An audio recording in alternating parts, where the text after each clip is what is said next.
Hey out there, welcome to the final event of the year, your KADIST online programming. I'm Jordan Stein. I'm the public programs curator at KADIST San Francisco. Right out of the gate, I want to let you know that this event is being closed captioned via CC button at the bottom of the screen, thanks to our captioner. This is the 7th Ketchup session of the year, and we're pleased to be joined by Alan Page Arriaga and Naufus Ramírez-Figueroa, hosted by Magalí Arriola. This event is in conjunction with the Missing Circle, an exhibition that's on view here at KADIST San Francisco through January 22nd. So if you're anywhere in the area, please come visit this really dynamite and dynamic show. Alan Page Arriola and Naufus Ramírez-Figueroa touch upon the ways in which story and memory are interwoven.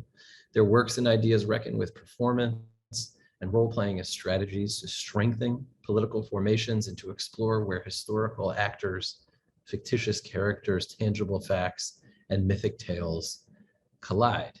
Alan is a Mexican writer, screenwriter, and translator whose work often intersects with that of visual artists, which he'll talk about. He's joining us from Mexico City tonight. Naufus is beaming in from Guatemala City, and his amazing work in both sculpture and printmaking happens to be on view in the Missing Circle exhibition in San Francisco right now.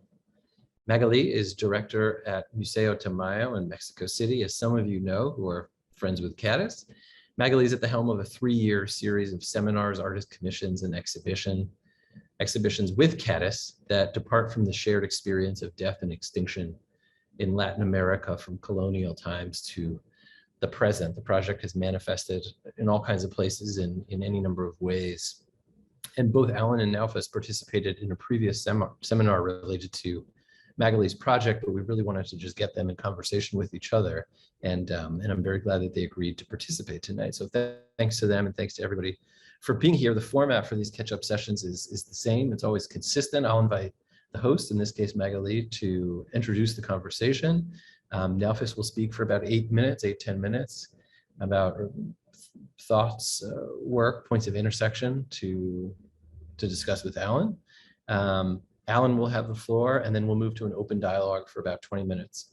We'll close the program with a Q&A, so be thinking of your questions and drop them in the little Q&A box that's available by clicking the button on the bottom of the screen. So thanks again for being here, and in your own silent, Zoomy way, please help me in welcoming Magalí Arriola. Thanks, Magalí.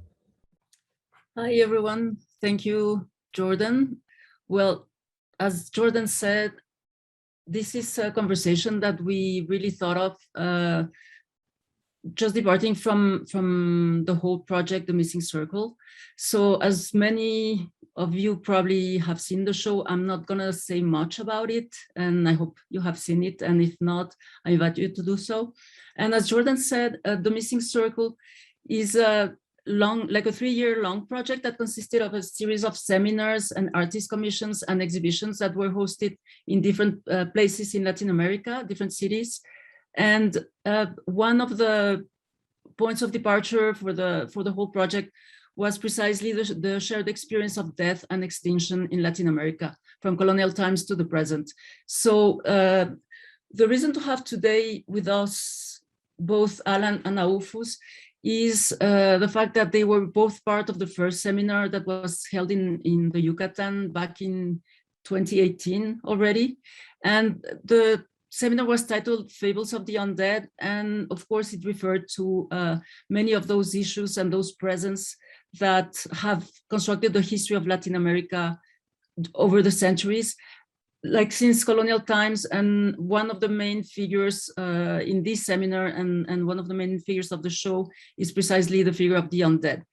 And so I invited at that time, among many other people, like very interesting people, Alan and Naufus, because I thought they were probably both having, you know, like a long series of points that could somehow like intermingle, and both of them could have like a conversation. At that point, Alan was in conversation with Jesse Lerner, who is also part of the show in San Francisco, and Naufus was in conversation with Manuel, I'm blanking on his last name. sorry, it will come back, who is also a filmmaker from Colombia. And of course, I guess, again, as Jordan said, one of the main, like important things about the seminar was precisely the fact of like this being, like something very tied to narrative and performance. So Naufus did one of the commissions of the project. There were 3 commissions. And one of the works that resulted from that commission is in the show. And I guess our conversation today will depart from Naufus' commission, which was done back in 2017. We were just talking about that. And so the research we conducted back then explored the historical memory and the political reality of the ruins of Cahuinal. Cahuinal is an archaeological site of post-Mayan classic culture that was flooded in order to construct a hydroelectric dam, the Dam of Chichoy. So the construction began back in the 70s, in 75, and it was inaugurated in 83 in a supposed effort for like bringing electricity to the country. However, with like many of these, like episodes in countries like Guatemala and Mexico and other countries in Latin America, the communities that were living there, they faced the swamping of their lands and the properties, and they had to endure the loss of their sacred sites. So many of them refused to relocate and became the victims of what became to be known the massacre of Rio Negro, the massacre of Rio Negro, at the hands of the military. So what happened when we were both traveling there was that we were like looking for the spectral traces that still pervade in that place behind the natural and the cultural landscape of the region. So maybe Naufus, you can join us, and I would love you to like speak of, like what drove you in the first place to that region. I remember, like our conversation very, very early on, you mentioning like this kind of obsession you had with a pyramid that was flooded at the time. And when the water goes down, you knew that the pyramid would show. So we literally went into search for that place, and which was like a really challenging trip. Maybe you can, I'm sorry, and thank you for joining also, Alan. Welcome. Yes, well, that my initial desire to go look for that research trip, as I told you, Magalí, was to find this pyramid, which I had seen in an old newspaper, a pyramid that stuck, from a body of water, stuck out from a body of water, and surrounded by the highland landscape of Guatemala. And what was particular to me reading this old newspaper, I guess it must have been from the 80s when the dam was inaugurated, was the proximity to the mountain range where my family's from, which is not a mountain range which I personally associate with big Mayan architecture, although there is the archaeological site of Kumarcaj and also other ones, but they're, it's not the Mayan cities like Tikal that we normally think of for the Maya. So that was the initial impetus for for taking you there or coming together for that.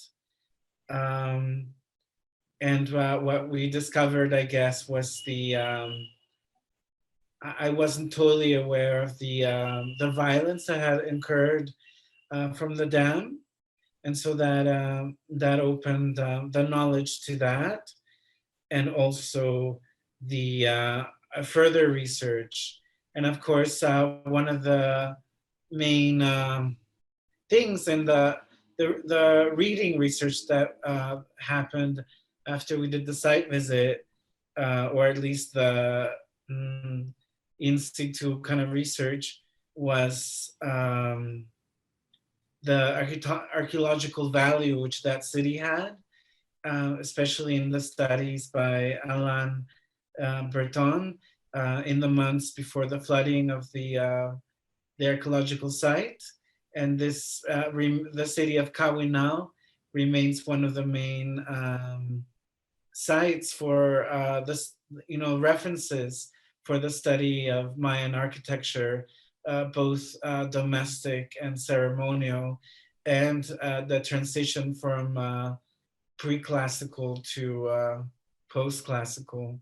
And so, yeah, so the rich value, and also one of the last samples of stucco walls, or preserved stucco walls, which that when we saw the place, the constant rising of the dam waters, and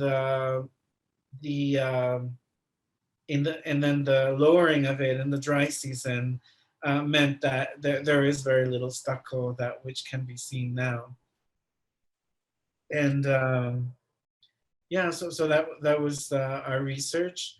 And maybe we can speak a little bit about the work that is currently on view at KADIST for those who have seen the show, and you probably remember it. That particular work is like a sculpture which is shaped in the form of a branch, and at the very bottom of it you have like a hand. So that's like a reference to like all this violence that was enacted there, I guess. And something I forgot to say before, like when those people, like when the place was flooded, many of the victims were women and children. So I guess like as you probably know, for those who know Naufus' work, he frequently like presents hybrid creatures that combine, human figures or animal or vegetable forms. And I think this is like very much the case. It's like this kind of mixture, like an allegorical piece that refers to the top of the trees. That was one of the first visions that we had when we went to the place. Not only the top of the pyramids, but you could also see the top of the trees. So it was like a really like a way of not only referring to a historical fact, but also to create like some sort of allegory of this kind of violence that was enacted on these people. And just to mention, maybe the first time that we presented that work, as we said before, this show was, this is the third iteration of the show. It was presented before at MAM, at Museum of Modern Art in Medellin, and then Museo Amparo in Puebla. And when it was presented in Medellin, we actually activated that sculpture and invited a group of kids to hold the hand with a branch somehow, and they were just like kind of carrying those branches in the exhibition space. So this is only like a reference, but I think it will also allow us to speak a little bit about your work. I think one of the things interesting in your work, also in your practice, is the fact that you kind of like really, when you activate not only these sculptures that we were talking about, but other pieces that you've done, which sometimes are just like props for performances, they really become like very lively sculptures, like that somehow there's like really like a breath that you put into that, and they really become like active objects that get a life of their own. I don't know if you want to speak a little bit about that kind of performative aspect of your work.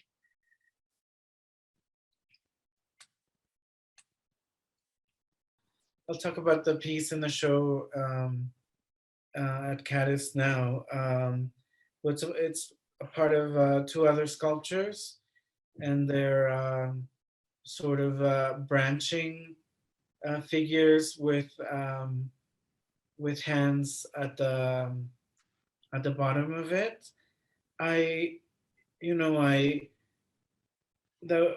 Those sculptures came from a series of drawings I did right after our trip, and in a way I was still processing the violence of it. So I think the violence hadn't really clicked in, and also the the fact that I knew survivors that massacre, but had never talked to them about it and was unaware that they were survivors. So that those things, I think, changed later work.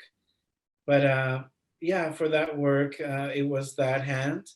And as you remember, it came from a drawing where there was this floating branch-like thing or tree-like thing, and then this little hand, and this little boy held it up, like almost like floating. And yeah, I mean, I think to activate it, as you know, it wasn't so easy in Medellin because the piece was actually kind of heavy for small children. So it had to be a group of children that carried it. And now that I think about it, it does resonate rather darkly with one of the most bizarre instances of that massacre, which was when soldiers hired by the hydroelectric company privately, not by the government, forced indigenous women to dance around a tree where they smashed the heads of their children. And it's one of the most violent and disgusting aspects of that massacre, and one of the most bizarre ones. And also one of the images that I think, if I consciously had not referenced it in my daily drawing, I don't think I would dare to make a work about it. But thinking tonight that it all comes together, and even if that subject is in a visceral way too disgusting to process, than we did in that performance in Medellin, and also in a country that also suffered its own violence and massacres for a long time, like Guatemala. I think that's something that is like always very present in the show, like and that like comes up a lot. And also, like, one thing maybe we can incorporate now, Alan, to the conversation. One thing that I think like kind of overlaps between both of your practices, even though Naufus, you are an artist, and Alan is a writer, although he also performs like his own work, or like sometimes like other artists' works. I think there's like also this interest for like not only performativity, but what performativity means, and who like who you allow to speak like for other people. Like, is anyone like I guess the question that we're talking about, or the question that both of your works somehow poses, is who is allowed to speak about what, and is anyone entitled to speak for the other somehow? Probably in your work now, you work like it's like your props or sculptures kind of, as I said before, allegorically speak about certain instances or certain historical episodes. Whereas I would love, Alan, if you could tell us a little bit about one of the recent works you did for this exhibition, Not I, that was held at LACMA, that was created by, well, Not I, Throwing Voices, created by José Luis Blondet at LACMA in Los Angeles. And well, your participation, I guess, had to do with like the main subject of the show, or the main topic of the show, which was ventriloquism. And I think it's really interesting how you kind of approached that topic precisely, like speaking about, we were talking about like the consequences of this kind of massacres, of this kind of political actions, like as displacement, as of course, like death, as missing persons. And I guess that's something that is constant in the history of Latin America, again, since colonial times, and probably much more right now. So welcome again, and can you tell us a little bit about the process of that piece? Thank you very much, Magalí and Naufus, and hello to everybody. Yeah, Naufus and I mean, we all sort of met under the sign of the Undead, and there's a sense there, not just of the sort of the spectral persistence of something after it's been subtracted or lost or gone, not just of its persistence, but almost of it as its production. So this piece that you're referring to, Magalí, was commissioned by the curator José Luis Blondet for the exhibition Not I at LACMA, as you mentioned. The exhibition centers around ventriloquism, and for the catalog for the exhibition, he commissioned 6 scripts for a ventriloquist dummy, for the ventriloquist doll. And the writers all came from different fields. There was Amy Kirstler and Darby English, among others. But everybody interpreted the ventriloquist, the script for the ventriloquist dummy in a different way. What I did was, Not I, for those of you who aren't familiar or don't remember it, is a play by Samuel Beckett that focuses just on, originally the play was a totally darkened theater where a beam of light is projected onto a voice that is speaking full speed, and it's almost as if the voice is trying to catch up with itself, but it's very much a voice almost separated from from the speaking subject. So my script for a ventriloquist dummy was a sort of a version of this taken from immigration courts. I have my wife and partner, Daniela Hernandez Choncuy, is an immigration lawyer, and I'd had the opportunity to go to some of these horrendous immigration courts and immigration proceedings. By the way, they're called immigration courts. They're not under the Department of Justice. They're under the Department of Homeland Security. They're whatever. If we can get into a much longer discussion on the horrors of the immigration system under the United States. But among the many clients, among the many immigrants in process for deportation that are in these courts, there are many of them that are suffering some form of mental illness, and particularly schizophrenia.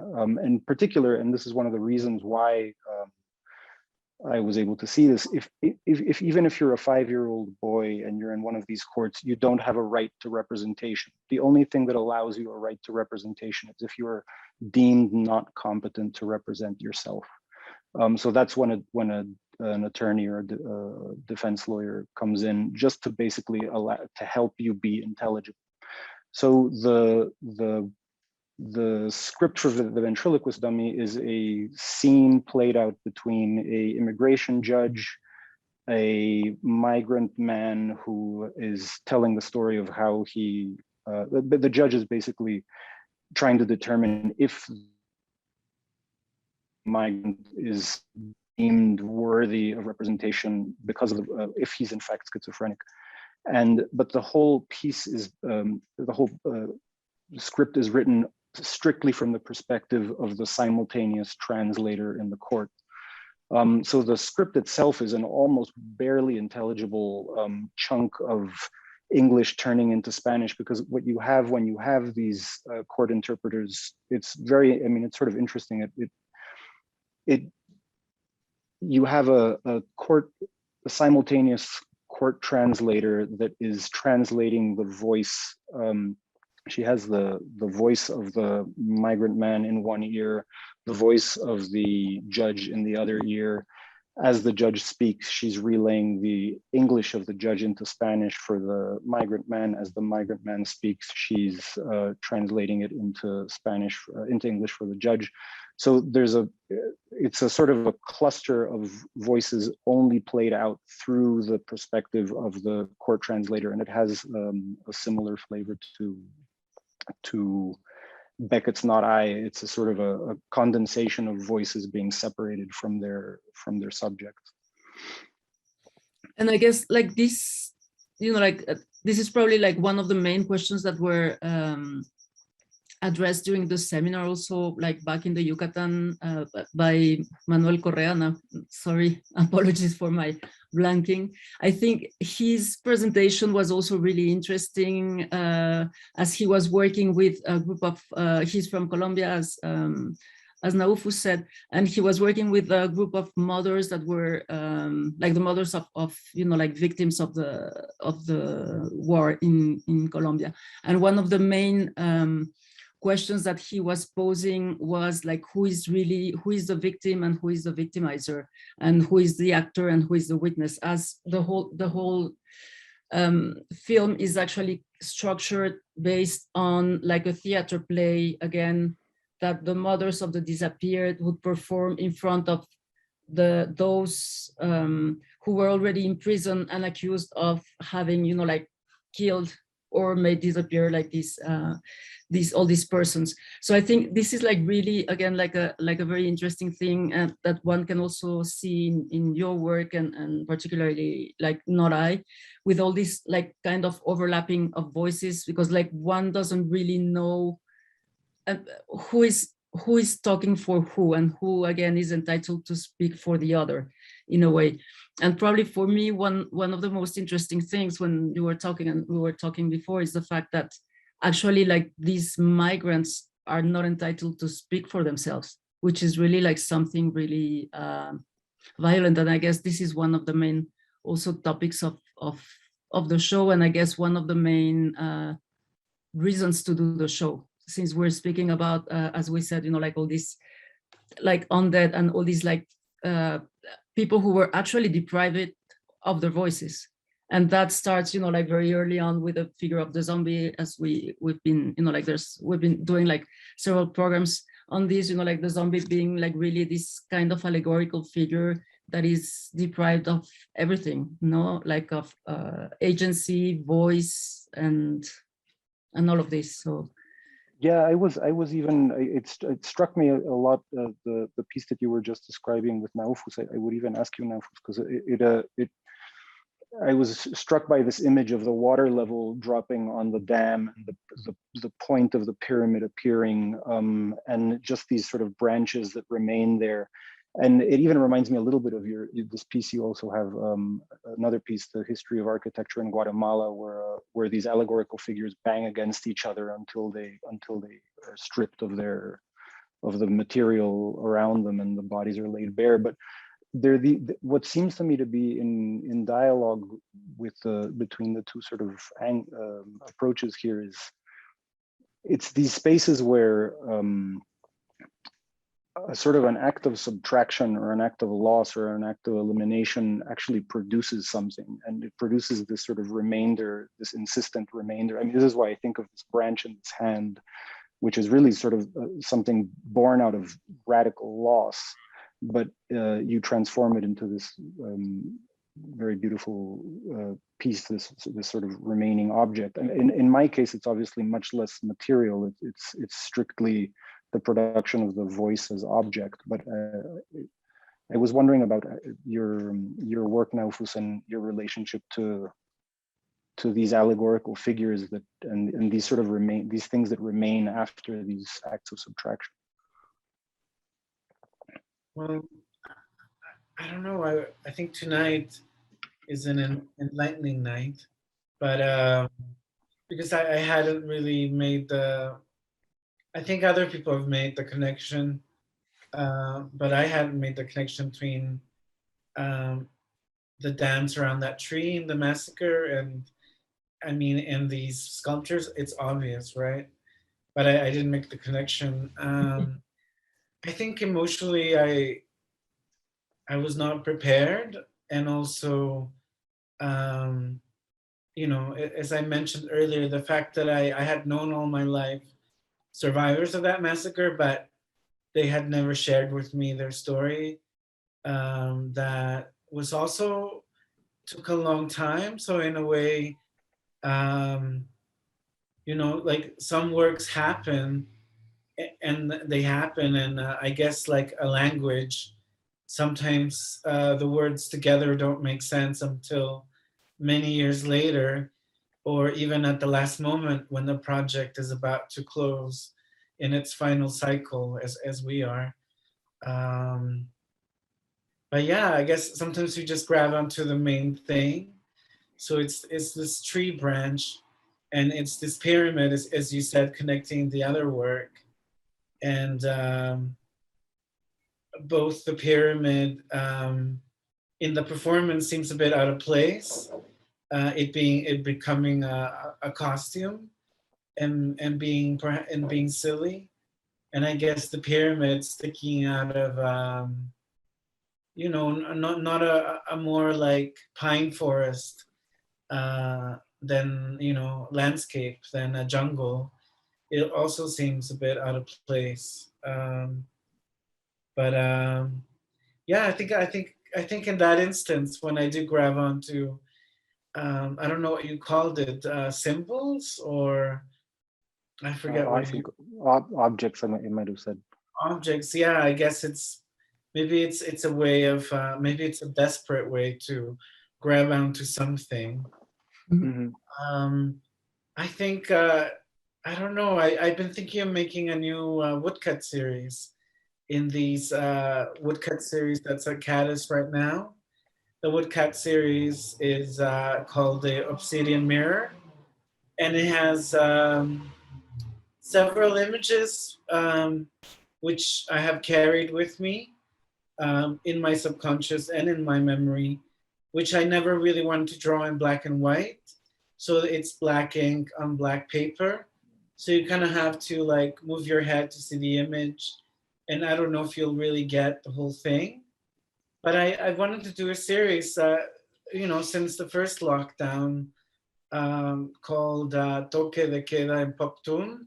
And Poptun is a town in Petén region of Guatemala.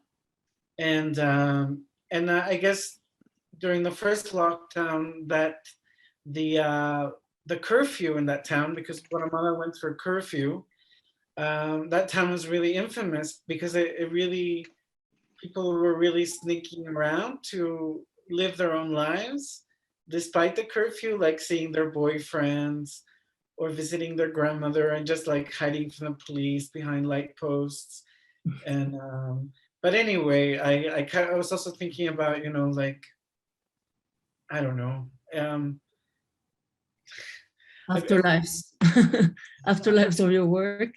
yeah, I don't know. Yeah, I don't know. I kind of wanted to do more like I guess the idea of anyway, I think I lost my train of thought. So anyway. And you mentioned before, well, in a different conversation, that this research that we did at Kawinal actually led you to like a new kind of research, like more recent work. I would love to hear about that. Yeah, well, that you know, after I felt so foolish because I didn't know the extent of the importance of the research that we did, or the people that we met, or the site. I read more about the valley of Chishoy, and also you know, the people who live there, which the people that live there are Achi, and they're also Pokomchi, and I think there's some Quiche. But then that also, I found out there was another ethnic group that used to live there, an ethnic group I hadn't really heard about, which was the Chol. And yeah, I just found, you know, like the Chol were like possibly the biggest ethnic group in Guatemala before the 18th century, and also one of the biggest group in Yucatan in Mexico. But in Guatemala and in Mexico, there were systematic attempts to totally wipe out this ethnic group.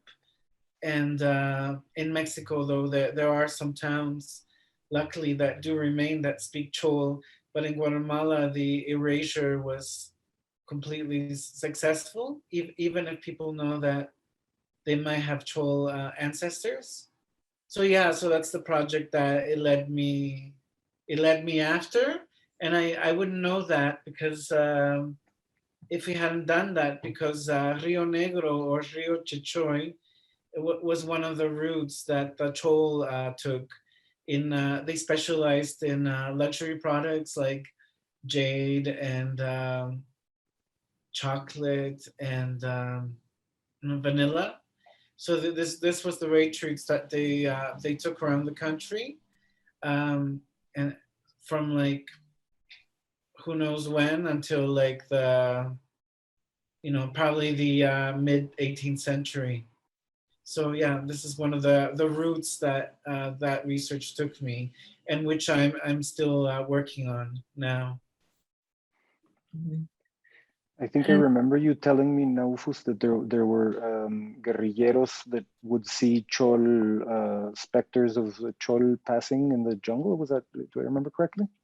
Yeah, well, not exactly guerrilleros, but a large part of the country called CPR had to hide from the government and military forces for a long time, sometimes months or years or decades. And the routes that they took around the country coincided, or at least many former guerrilla members have told me coincided with the routes that the Chol took while hiding from the Spanish when, and the Guatemalan army when when they were out to exterminate that ethnic group. So it's sort of like these paths around the forests and jungles and areas, this kind of like land bridge between Chiapas, Guatemala, and Belize. And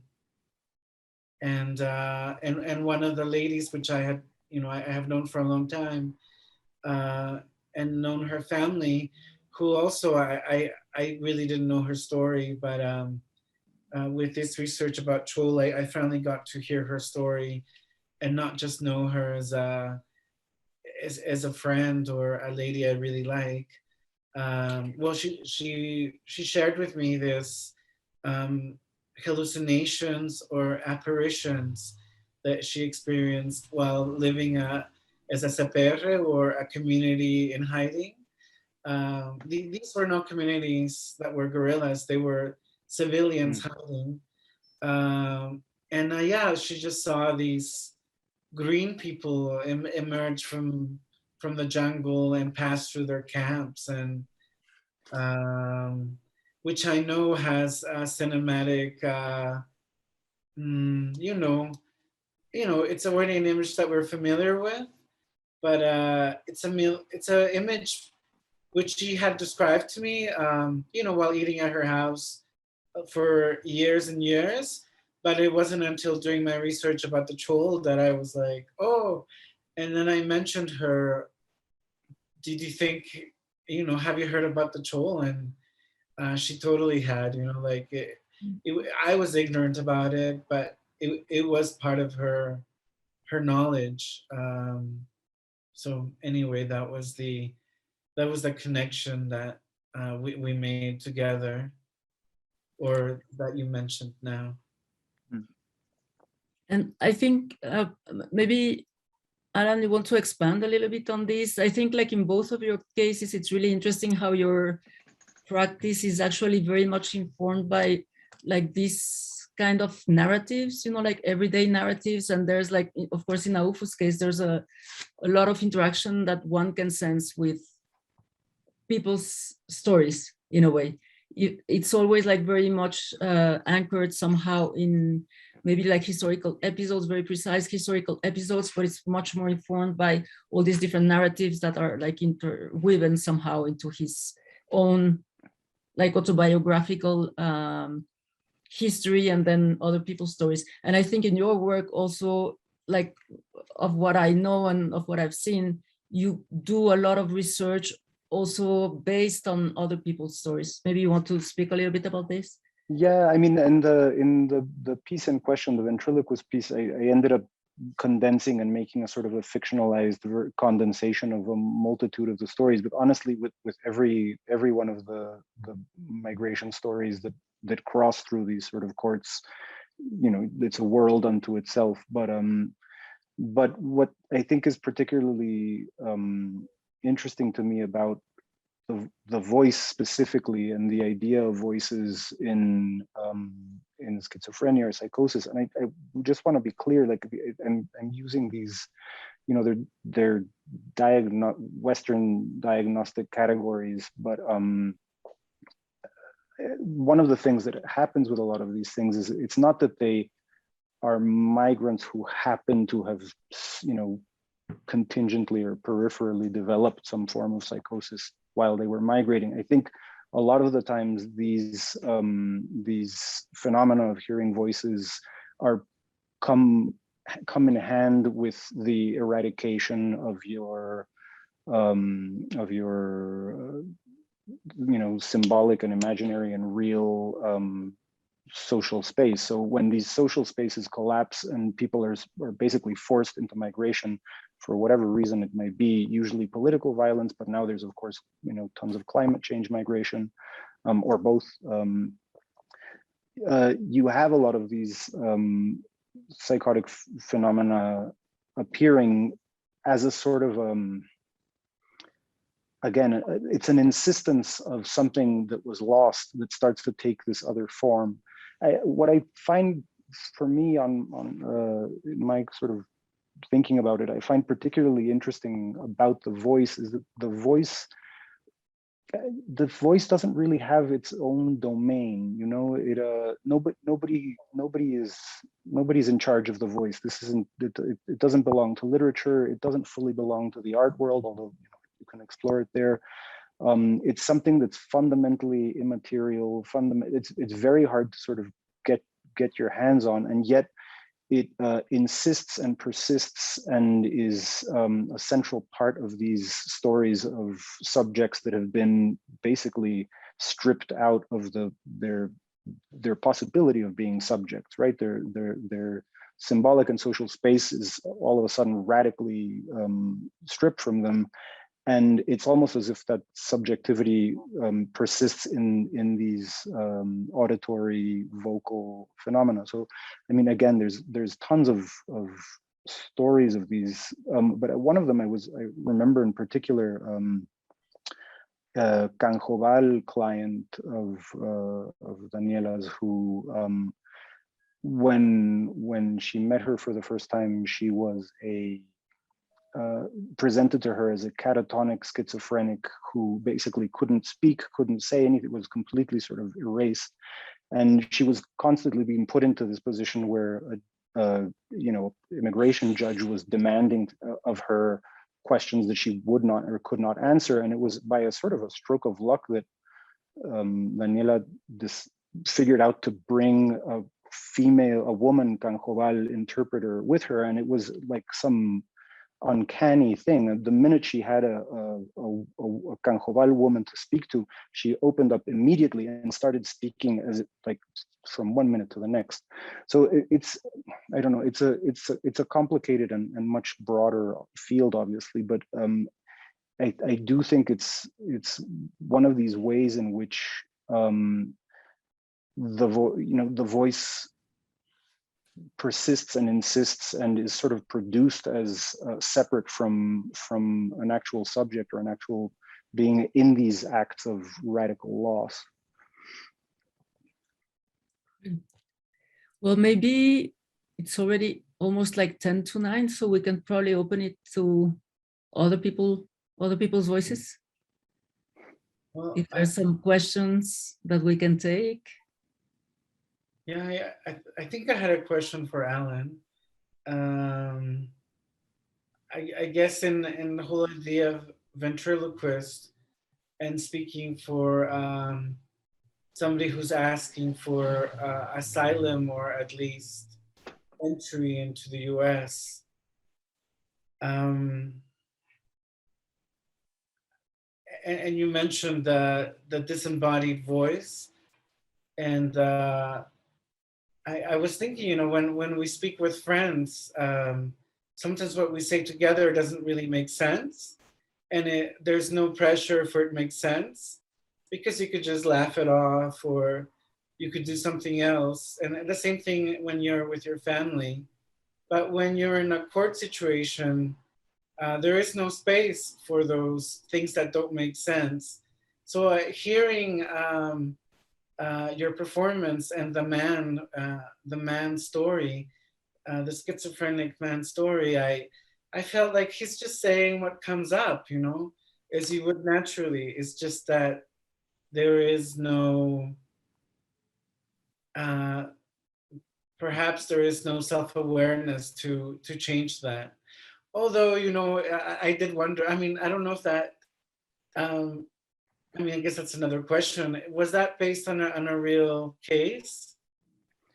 Again, it was like a condensation of multiple cases. But I mean, what is sort of, what seems really unjust and terrible and crazy to me in you know, in the colloquial sense, is that these immigration judges are demanding of a subject, you know, a man, a woman, to tell the story of how it was that they first began to hear voices. And it's such an intimate and complicated thing that's so laden with trauma. I just don't know how you could like begin to explain the origin story of the moment when you began to hear voices coming from outside. And it's really done in this kind of very, you know, it's this strange bureaucratic performative space in the middle of the desert. And I mean, the thing that's sort of funny in a kind of dark and strange way is that when these cases end, the judges have to read their oral decisions off of the written text. So they begin to read something like, I, Judge Alan Page Arriaga .. dash paragraph hereby determine that space dash paragraph. So it just becomes this complete this kind of cacophony of people that are separated from their own voices. But anyway, I think I veered off there toward the end. Probably like the weirdest thing for me was in your piece, Alan, how again you kind of coalesce like these two like so different contexts, you know, like this bureaucratic context, and then, you know, like how, you know, like to like why go into such intimacy, as you said, you know, like what can be exactly that moment when, you know, like you start hearing voices. But is that the starting point for like an immigration case? You know, like again, the whole question of asylum revolves around the question of credible fear, which seems like such an, I don't know, everything about this is sort of horrible to me, but you're basically submitted to something called a credible fear interview. So they're trying to determine whether you, first of all, are if your mental illness is in fact credible, and then if your fear of returning to your home country it's credible that you belong to a group that would be persecuted if you returned and if your life would be in danger. So it's really this theater that's being set up there. Again, this is not from the Department of Justice. This is an immigration court, and it's a theater there to establish whether or not you count as having a mental illness, whether you count as that your fear is in fact credible. I mean, just the idea of fear not being credible or something is rather strange to me. But I mean, it's sort of going back to what Nauf was saying. All of this is in conversation with someone who, and I think that's what interests me in these clerical figures, these court typists or reporters or translators, these kind of Janus figures that look in two directions. There are these instances of speech not as something over which you have agency, but speech rather as something that inhabits you, or something, a place where the subject is the site or the location of speech, where speech inhabits them, rather than being the agent and the owner of their voice and their speech. And it's the minute when that voice becomes detached and suddenly mobile, and that I think it has a really uncanny and complicated effect that you know, kind of flickers between the darkly comical and very fearful, and it's something kind of inhuman and strange. Yeah. I guess fear was also, you know, like one of the very, very starting points for this project, like at the very origins of this project, and like how in all these cases you kind of internalize fear, and of course, like your fear is not my fear, and the other way around. No, we can go like through the same stories, but of course everyone's going to react to that.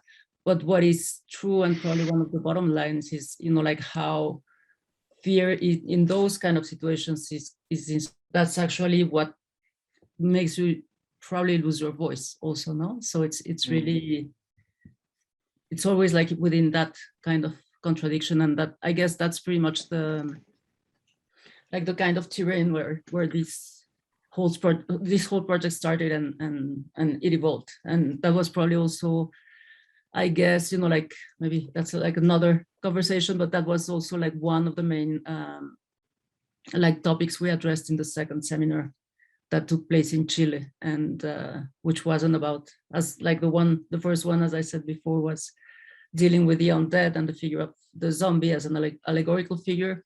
And the second one was much more dealing with the mummy, and also for very specific reasons, like that were like very much in conversation with the political history of Chile in the desert of Atacama, and like the whole symbolic power of that kind of landscape.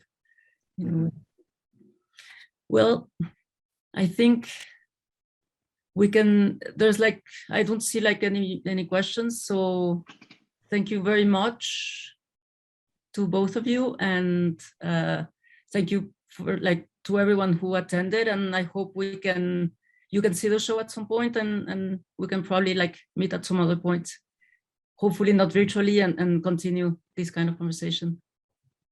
Thank you, Magalí and Naufus. It's such a pleasure to be with you, and thank you to KADIST as well. Thank you to you both as well, KADIST. Okay, bye.